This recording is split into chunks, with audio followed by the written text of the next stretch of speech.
चमोली में बारिश और बर्फबारी का दौर जारी है, जिसकी वजह से अब एक हादसा भी हो गया। वहीं नीति घाटी की बात की जाए तो यहां सीजन की चौथी बर्फबारी और जबरदस्त स्नोफॉल दिख रहा है।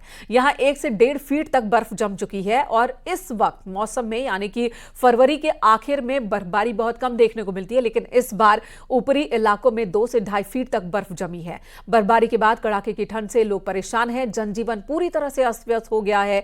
जो लोग अब इस मूड में आ गए थे कि अब तो गर्मी की शुरुआत हो गई, ठंड चली गई, अचानक से मौसम बदलने की वजह से उनकी तैयारी न होने की वजह से लोगों की परेशानी और ज्यादा बढ़ गई है। नीति मलारी नेशनल हाईवे पर बर्फ की सफेद चादर है। वहीं जोशीमठ में -3 डिग्री तापमान दर्ज किया गया, तो बद्रीनाथ धाम में तापमान -10 डिग्री तक पहुंच चुका है। पहाड़ों पर पिछले 48 घंटे से लगातार बारिश हो रही है, बर्फबारी हो रही है और ऐसे में ऊंचाई वाले क्षेत्रों में स्नोफॉल और निचले इलाकों में शीतलहर का प्रकोप भी बढ़ गया है। रुद्रप्रयाग जिले में केदारनाथ यात्रा के मुख्य पड़ाव गौरीकुंड में आज लोगों ने बर्फबारी का आनंद लिया। गौरीकुंड में मां गौरी का मंदिर है और यहीं से बाबा केदार की पैदल यात्रा शुरू होती है। शुक्रवार को गौरीकुंड में जोरदार बर्फबारी का नजारा देखने को मिला।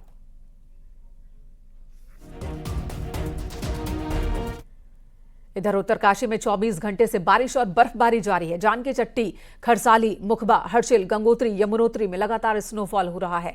निचले क्षेत्र में हल्की बारिश हो रही है। ताजा तस्वीरें गंगोत्री धाम की है, जहां स्नोफॉल हो रहा है। पूरा मंदिर ही बर्फ से ढका हुआ है।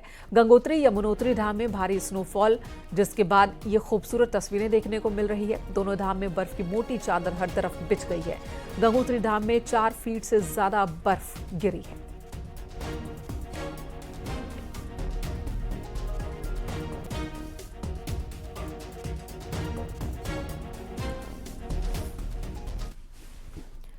वहीं बात केदारनाथ धाम की भी कर लेते हैं। यहां पर भी भारी बर्फबारी हुई। पूरी घाटी में हर तरफ बर्फ ही बर्फ दिखाई दे रही है।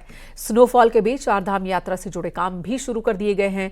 धाम में बर्फबारी के बीच बिजली कर्मचारी बिजली की लाइन ठीक करने में जुटे हैं। हालांकि स्नोफॉल की वजह से बिजली के पोल पर चढ़कर लाइन ठीक करना खतरनाक भी हो सकता है।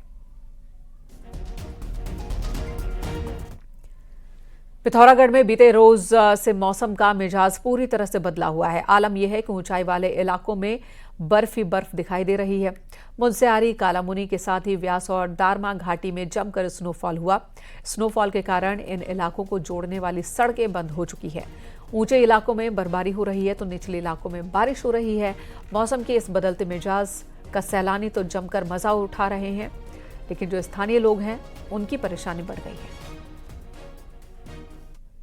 से आया हूँ, मेरा जर्नी जो है सक्सेसफुल हो गया। यहाँ आकर जब ये स्नोफॉल हुआ, अब मैं बहुत चीयर कर रहा हूँ और मैं बहुत खुश हूँ।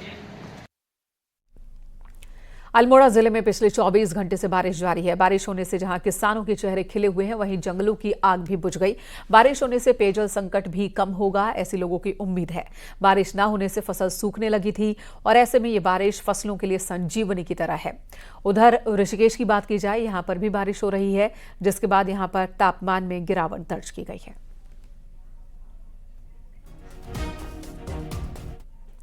भारी बारिश के बाद कालसी चक्राता रोड बंद कर दी गई। लगातार हो रही भारी बारिश के बाद जौनसार बावर की लाइफलाइन कालसी चक्राता रोड जजरेट के पास बंद हो गई है। जजरेट को वैसे ही यहां का डेंजर जोन माना जाता है। सड़क पर भारी मलबा आने की वजह से रास्ता बंद हुआ है। मार्ग के दोनों तरफ गाड़ियों की लंबी कतार लग गई है। फिलहाल पीडब्ल्यूडी विभाग मशीनों की मदद से रास्ता खोलने में जुटा है।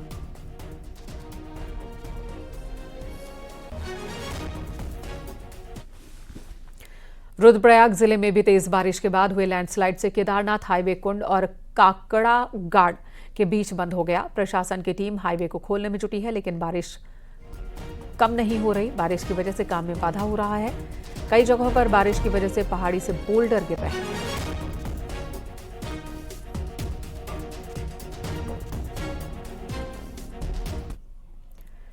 चमोली में भारी बर्फबारी के बाद बद्रीनाथ नेशनल हाईवे बंद हो गया। हनुमान चट्टी से लेकर बद्रीनाथ धाम तक सड़क पर बर्फ जम चुकी है, जिसकी वजह से आवाजाही पूरी तरह से बंद है। वहीं बीआरओ की मशीन बर्फ हटाने में जुटी है, लेकिन बार बार बर्फ गिरने की वजह से सड़क खोलने में दिक्कत हो रही है।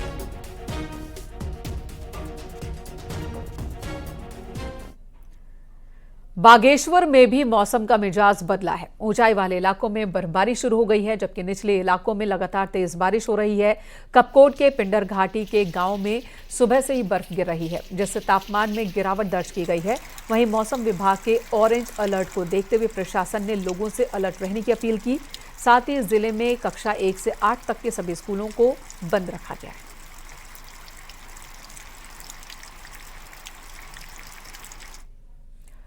विकासनगर में बारिश लोगों को राहत और आफत दोनों ही दे रही है। यहां हरबटपुर चौक पर एक कार सड़क धंसने से फंस गई। तेज बारिश के बाद सड़क किनारे दलदल जैसी स्थिति बन गई थी, जिसमें एक कार फंस गई।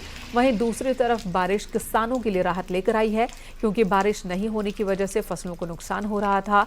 बारिश के बाद अब किसान अच्छी फसल की उम्मीद कर रहे हैं।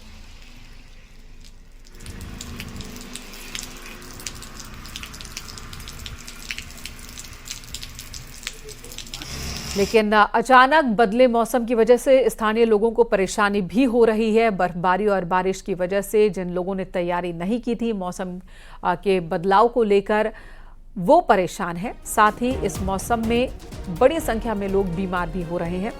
वायरल फीवर और टाइफाइड की चपेट में आने वाले लोगों की संख्या में इजाफा देखने को मिला। दून मेडिकल कॉलेज में हर रोज 400 से ज्यादा केस वायरल और मौसमी बीमारियों के आ रहे हैं, और ऐसे में डॉक्टर्स लोगों से बदलते मौसम में सावधान रहने की अपील कर रहे हैं। बहुत हैवी जा रही है। रोजाना मतलब पर डे मेडिसिन की ओपीडी 450 प्लस पेशेंट्स की जा रही है, जिसमें से मैक्सिमम पेशेंट्स हमारे पास टाइफाइड के, फ्लू के आ रहे हैं, लोअर रेस्पिरेटरी ट्रैक इन्फेक्शंस के आ रहे हैं, निमोनिया के आ रहे हैं। और ज्यादातर ये ट्रेंड देखा गया है कि जैसे सुबह और शाम आप देख लीजिएगा थोड़ा सर्दी रहती है, दोपहर के टाइम पे गर्मी रहती है।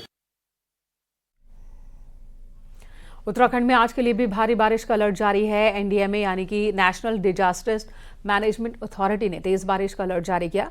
रुद्रप्रयाग, चमोली के लिए अलर्ट जारी हुआ है। बागेश्वर, पिथौरागढ़ और देहरादून में तेज बारिश का भी अनुमान है।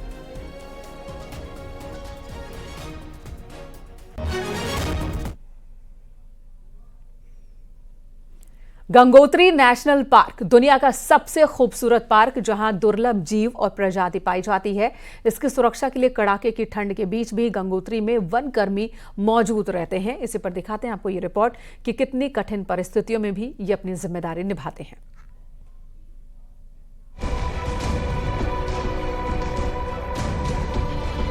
ये है गंगोत्री नेशनल पार्क प्रशासन की टीम, जो कड़ाके की ठंड के बीच बर्फबारी में लगातार इस क्षेत्र में गश्त लगाते रहते हैं। दरअसल भारत चीन सीमा पर स्थित ये पार्क 920 वर्ग मील भूमि में फैला हुआ है। गंगोत्री नेशनल पार्क दुर्लभ वन्य जीवों के लिए भी जाना जाता है।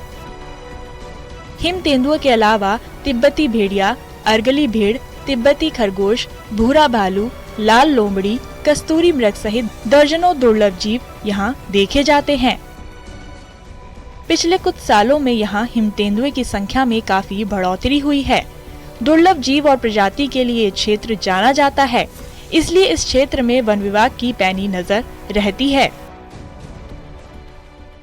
स्नो लेपर्ड है। स्नो लेपर्ड के लिए ये कंजर्व किया गया है नेशनल पार्क, और साथ ही साथ भरल और अन्य प्रजातियां भी, भूरा भालू, काला भालू, दोनों ही यहाँ प्रचुर मात्रा में पाई जाती है।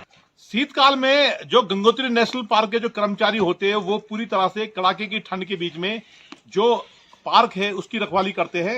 ये गंगोत्री नेशनल पार्क की सीमा है, जिसको आप देख सकते हो, बोल्ड है, और किस तरह से बर्फ से ढका हुआ है। तो बर्फबारी के बीच में माइनस टेम्परेचर होने के बाद भी जो कर्मचारी होते हैं वो पार्क की रक्षा करते हैं, लगातार गश्त करते हैं।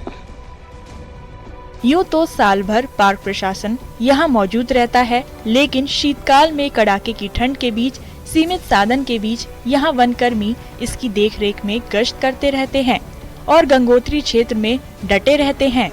हम लोग जितने भी नेशनल पार्क के कर्मचारी हैं, चाहे वो नेलोंग हो या गंगोत्री, गौमुख या केदारताल के क्षेत्र के जितने भी कर्मचारी, वो अपने कार्य क्षेत्र पे हर समय अपने कार्य क्षेत्र में मुस्तैदी से तैयार रहते हैं और निगरानी और गश्त करते रहते हैं। पूरे शीतकाल के दौरान यहाँ तापमान माइनस में रहता है। इस हाड़ कपा देने वाली इस ठंड में पार्क सुरक्षा कर्मी गंगोत्री में तैनात रहते हैं। और पूरी मुस्तैदी से अपनी ड्यूटी निभाते हैं।